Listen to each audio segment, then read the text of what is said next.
reforms are challenging, but you are not doing them for me or for my mother or for my grandmother. You are doing this for your family. You've asked 4 questions in one. There's a lot of talk in the Republic of Moldova about negotiations, about when it will happen, but you have to have substance to negotiate about, right? We are, not an autocratic entity that thinks of itself as best in everything. I will definitely go to Gagauzia. I realize that people are not super enthusiastic about the European Union there. For us, the Transnistrian region is obviously integral part of the Republic of Moldova. Madam Ambassador, thank you so much for being here and accepting our invitation at NewsMaker. Pleasure to be here. Thank you, Stella, for the invitation. So, your mandate began at a historic moment for Republic of Moldova. The ruling party set the goal of signing the EU accession agreement by 2028. Do you think this ambitious plan can be achieved by the end of your mandate? Yes, it's a historic moment when I arrived. I'm very proud to be here at this moment. I arrived 1 month before the parliamentary elections, which are, I think, already the 4th or 5th elections that reconfirmed that the citizens of the Republic of Moldova wish to go into the direction of European Union. You even have it in your constitution now. And indeed, the government's intention is to finish the accession negotiations during my mandate. I would be very happy if that's the case. Of course, then you still have ratification that usually takes around 1-2 years. But even if the Republic of Moldova enters the EU after my 4 years mandate is over, I hope I will be invited to celebrate with all the citizens. According to the latest European Commission report, Moldova has made progress in aligning with EU standards, but still faces major challenges in areas such as the rule of law, justice reform, and fighting corruption. Also, Commissioner for Enlargement, Marta Kos, has recently mentioned the idea of introducing trial periods and even the possibility of expelling member states that undermine democratic values inside the EU. She also warned about the so-called Trojan horse within the Union. In this context, how can the Republic of Moldova prove that its reforms are genuinely irreversible and that it will not become such a Trojan horse inside the EU? If I counted well, you've asked 4 questions in one. Let me respond some. And it refers to your previous question, if this pace of accession reforms can be maintained. Of course, this is in your hands, in the hands of the government, but actually in the hands of also opposition, of all the stakeholders, of the people. Indeed, you can finish these negotiations in time, but only if you maintain and even accelerate the reform process. There's a lot of talk in the Republic of Moldova about negotiations, about when it will happen, but you have to have substance to negotiate about, right? It's actually about the reforms, about what you do. And you are very right that we issued last week the enlargement report, the annual enlargement report, and Moldova was really front runner in terms of the biggest progress. So we usually measure 2 things in these reports each year for all candidate countries, is the progress you've made since last year and how prepared you are. In the first category of progress, undoubtedly Moldova is first. It has really made the biggest leap, the biggest progress. But that does not mean Moldova is the most prepared.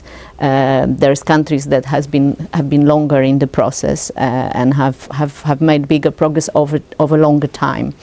Indeed, this report is very detailed. You can just have a look. We go, we go really area by area and say very precisely what's needed to be done. And I think you've pinpointed rightly to most important areas. It's all about fundamentals. Usually, it's like with the house. When you don't have fundamentals right, the house will fall. Same for accession. You need to have your justice system right. have very strong anti-corruption, measures, rule of law, public financing, public procurement, and so on. And there is still a lot of room for improvement there, demanded by your people. It's not really the EU. Yes, it's also part of pre-accession conditionality, for instance, justice reform, but it actually started before. That's how the pro-European forces came to power in this country, the people demanding justice all across the country. And you are doing this. You are vetting judges, prosecutors, but there's still room to go, of course. And about so-called Trojan horse. Sorry, I'm not avoiding the question, but there were so many questions you've asked in one. That is something new. This is a very, very good question. Accession has always been, every round of accession, about preparedness of both those that enter the EU, the new countries, and of the EU itself. It also needs to get prepared, be strong enough to absorb new countries, and the new countries have to be very strong to be not just mere members, but to be really full-blown, strong members that can shape the policy from day number one. It's very important. So I think what the Commissioner for Enlargement meant, we just had her visit here, she spoke about this herself. We just want to make sure that the countries which enter are strong enough, that they have really good legislation and implemented legislation, that in terms of any backsliding, they can immediately react, stopping unnecessary developments if there are. What about the EU? Do you think there are some areas where the European Union could be better itself? Of course. We are, not an autocratic entity that thinks of itself as best in everything. European Union from the very beginning, it's in constant process of, evolution, progress, changes, reforms, and this will continue. It's happening every day, really, in various areas. Now, for instance, something that we didn't think was necessary some years ago, defense industry. This was nothing we were even occupied with. But unfortunately, we have war in our continent, and we needed to pull our acts together and work together also in defense industry to have drones and so on. So yes, we are definitely in need of improvement as every democratic entity and organization.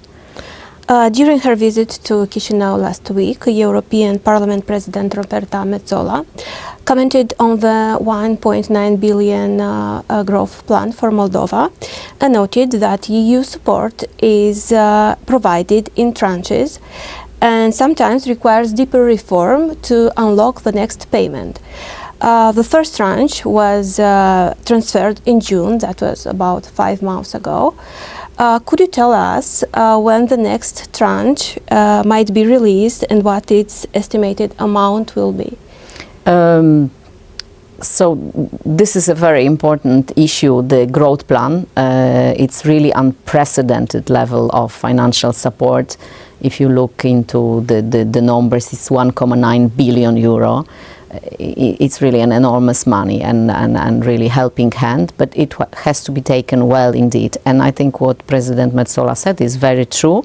This is money which is conditional on reforms. In other terms, we are really checking thoroughly the reforms that are requested before any money is disbursed. And indeed, I don't think it was 5 months ago because I was already here. I think it was in June. In any case, it was indeed the Republic of Moldova fulfilled the requirements at that time, and we could reimburse the first tranche. Now, if I remember well, there is around 26 steps that the country needs to fulfill in all other areas right now. And when this is done, next tranche will be reimbursed. I think we are looking towards, there are certain steps that need to be done towards the end of the year. And there is, of course, then a period of verification and so on. But indeed, it works like this. It's really reform-based, and I think that's the way it should be. Okay, so no information for now for the second I round. can come. I should know. I can come back on this to you. But Prime Minister Alexandru Munteanu said that one of the biggest vulnerabilities for Moldova is the capacity of absorbing these funds. So my question is, if Moldova fails to absorb all the funds, we'll just lose this money, or this money could be redirected to other, I don't know, candidate states? No, it doesn't work like that, and I'm not sure to which exact statement of Prime Minister you are referring to, but I think, at least in the meetings I were present, Prime Minister referred to absorption capacity when you are a member actually already. We were discussing about the challenges you have in terms of, public administration, human resources, etc., which is always a very important issue in every candidate country, in every member state. We're obviously helping as much as we can. You need skilled people with knowledge of these issues. It's very important to have well-functioning public administration, both at the, let's say, capital level, but also in all rayons. One of the issues you are going to find or you've seen in the enlargement report is reform of really public administration across the country, because precisely, not only because of funding, but also because of funding, this goes to regional and local level in all corners of the country. And so it's important that there is transparent and well-functioning governance at this level as well. So this is indeed a very, very important issue where we put a lot of emphasis, and we hope that the new government will rather sooner than later go into the reforming and legislation in this area. Speaking about local authorities, President Maia Sandu said some time ago that European funds should go to mayors, regardless of their political affiliation, but to mayors who support EU values. Do you think it is fair that EU money to be directed only to certain places in Moldova, and wouldn't it be unfair if this support failed to reach all Moldovan citizens, regardless of their political views? I'm really not aware of this statement of President, and I doubt it would be spelled that way. Of course, the EU financing, but also the reforms linked to the accession process refer to the whole territory of the Republic of Moldova. I am myself very eager to discover it all. When I arrived here, I was quite lucky because already on the first day I went, the Commissioner for Agriculture was at the time in town, so I went with him to Stefan Voda, for instance. I visited already myself other places like Aneni Noi, Gura Becului, Mereni, very, very interesting places, and meeting a lot of people, for instance, at Firefighters Festival, which I will never forget. Tomorrow I'm actually going to the Transnistrian region. I will definitely visit. I will. You are all Moldovans, and our offer of helping you to reform your country the way you wish, according to our common values, is what I'm here for. But many Moldavians see EU membership as a path to a better life, but joining also means reform that can be challenging. For example, allowing foreigners to buy farmland. Former Prime Minister Dorin Recean said that Moldova will insist on some restrictions, but how do you see this issue? Can Moldova legally refuse to sell land to EU citizens if they do not hold Moldovan citizenship? I think there are two questions here. One is about challenging reforms, the other is about the land. About challenging reforms. Yes, reforms are challenging, but you are not doing them for me or for my mother or for my grandmother. You are doing this for your family. you need to reform your education system, your health system, your public administration, your courts. This is what you people wanted in the first place. We are there just to help fulfill your own dreams. Some of them coincide with others, and that's a happy coincidence, but let's not forget where it all starts. So yes, some reforms are challenging because you are never going to improve if you don't do them. You know, that's how progress works everywhere in the world. Now about the land, I'm not really in the details, but it reminds me of the discussions we had in my own country before the accession. Every candidate country during accession negotiations is putting its arguments regarding all legislation, all areas, be it schools, be it land, be it, you know, agriculture, transport, and discusses how much time you need to adapt, how much time EU member states might need to adapt to certain areas. There is often also a transitionary period discussed when you need a bit more time, or you definitely need to be in line with EU law, as all member states have to. It's not something particular to Moldova. All member states have to apply the same law. But you are also going to shape this law. So let's not forget this issue. Okay. I also want to talk about the Transnistria and Gagauzia regions. We often travel to the south of the country and speak to the residents of Gagauzia region. And from these visits, we've observed that many people, despite the major EU financial support, they still look toward Russia. And they, rather than the European Union, that's partly because they fear to lose their identity or traditions, or maybe the right to educate their children in Russian language, which is important to them. Please send them a message. What would EU membership mean for Moldova's ethnic and linguistic minorities? I don't know if I need to send this message today, because I want to go there and send this message. We've just been talking about me going to all corners of the country.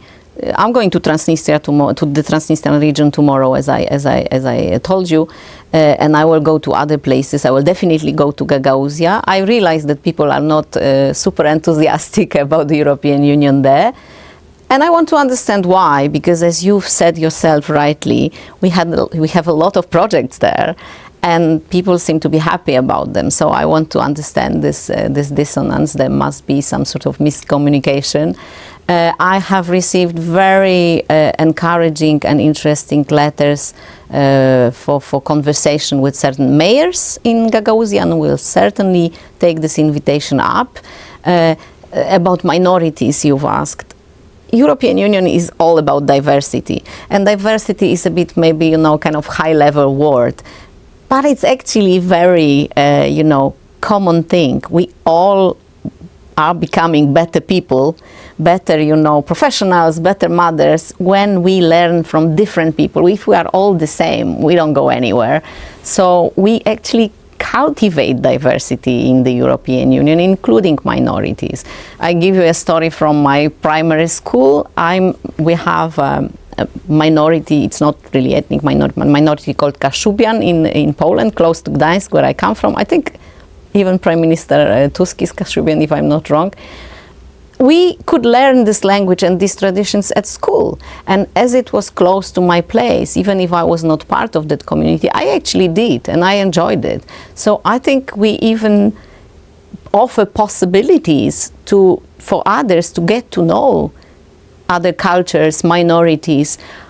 Anybody who has traveled to the EU, any member states, has seen how these things are protected and actually preserved and promoted. You go to Italy, and every single region is proud of something local. So I don't really know where these fears come from, but I respect them. I'm ready to discuss them in depth. But maybe they are also a bit coming from miscommunications and propaganda, and there's nothing better than an open conversations about this. So I'm looking forward to my visit to these regions. Definitely. So you're going to Transnistria. We see three major problems there: the economic uncertainty, human rights violations, and of course the presence of Russian troops there. But let's not forget about the simple people there. Transnistria is becoming a gray zone, not only geopolitically, but also in human terms. So can these people count on EU support? And is the previously proposed EU assistance, for example, in energetic crisis, is it still valid? I think I prefer to come back to you on the Transnistrian region once I come back from there. I've never been. But of course, what I need to underline already now is that for us, the Transnistrian region is obviously integral part of the Republic of Moldova, and is first and foremost to the authorities of the Republic of Moldova to work on reintegration. I hear more and more encouraging signs in this respect. There is a new minister also I have not yet met for integration, but I'm going to meet very soon. I certainly hope that the authorities are going to tackle this very important issue very, very soon. You've touched upon many issues. You've raised human rights. Human rights is at the core of what the EU stands for everywhere in the world, in the European Union, in the Republic of Moldova, and in every corner of the Republic of Moldova, including the Transnistrian region. We are at the media outlet. I met, for instance, some media representatives who very much would like to visit the Transnistrian region, and they cannot. This, for instance, I would encourage to consider changing, definitely. Now, you've asked if the EU is on the side of the people in the Republic of Moldova, including in the Transnistrian region. I think we kind of proved it last year when they were a bit cold as the Russian gas was cut, and it was the EU who really came with help. This was a bit of an emergency situation, and we shouldn't be working on the basis of emergency situations forever. So while I can imagine additional funding in this respect, it would be conditional on reforms, definitely. Can we count on you of raising the topics of the political prisoners in Transnistrian region and the access of free media, independent media to the left side of bank Dnestru tomorrow when speaking with this? Well, I just raised it already, the issue of access of media. I am a very polite person, and I believe I'll keep my messages for my visit itself. People I meet shouldn't be learning about them ahead. I made an exception on media, but because I'm talking to a journalist. Okay, another important topic is sovereignty and what EU membership would actually mean for Moldova in this regard. Many Moldovans fear that joining the European Union might mean losing part of the country's sovereignty. In your view, which aspects of Moldova's sovereignty could actually be preserved or even strengthened through EU membership? This is a very deep question, which already shows how close to the EU you are, because very similar questions we are debating in the EU since years and in really every corner. Entering the EU is not about losing sovereignty, otherwise I can't imagine a single country that would have entered, and we have quite a queue still, as you know. It's about pooling sovereignty, about sharing sovereignty. Your voice will matter more because you will be shaping the policies that govern the EU. To give you some examples, you've asked for examples. Well, you just mentioned yourself energy. Energy sovereignty for the countries that are still dependent on gas from one source. I think pulling this in a way full of solidarity is the best example. Energy sovereignty is something very, very valuable. We can say it more generally about economic sovereignty. We live in a world where everything is connected, trade, value chains. Moldova will become a more robust part of this international value chains. So your economic sovereignty will definitely grow, and so on. But also political, as we've discussed, you will be part of shaping the policies that then govern much bigger entity, much bigger group of countries than your own. Not only the 450 million single market, but we are very often treated extremely seriously all around the world, and the legislation we apply for us is very often sort of source of inspiration for others. I've served last 4 years in Singapore. I can tell you in Southeast Asia, we are source of inspiration in many areas. I know you have little time, so to end on a lighter note, I know you already started learning Romanian language. So what was the first word in Romanian you learned? So, starting learning Romanian is a difficult issue because I will be very honest, as in all the answers I've given you, I've been honest now as well. I was supposed to start Romanian language classes, but the 2 times that I was supposed to have my first lesson, high-level visit happened to your country, President Metsola and Commissioner for Enlargement. So my first official lesson is still ahead of me. But I came to the Republic of Moldova with knowledge of very few words, mainly food and food connected. I think you know that the word I knew was trecuratoare. I feel like the story behind that word is very funny. I was in the College of Europe, which is postgraduate studies, on European integration, basically. And this is where I met my first friends from Moldova, by the way. And they were cooking, and they were all the time we were cooking pasta, and they were all the time using this word. And to be honest, I thought it was something else because it sounded very poetic, trecuratoare. So I asked what it was, and I was a bit disappointed that it was a very prosaic tool. But this was clearly my first word. Since then, I can do bună ziua, mulțumesc, and so on, but I really would like to be able to do more. So I promise next time. Okay, I'll keep that in mind. Thank you so much. Mulțumesc. Mulțumesc, vă mulțumesc. Mult noroc and good luck. Thank you so much. Thank you, Steph.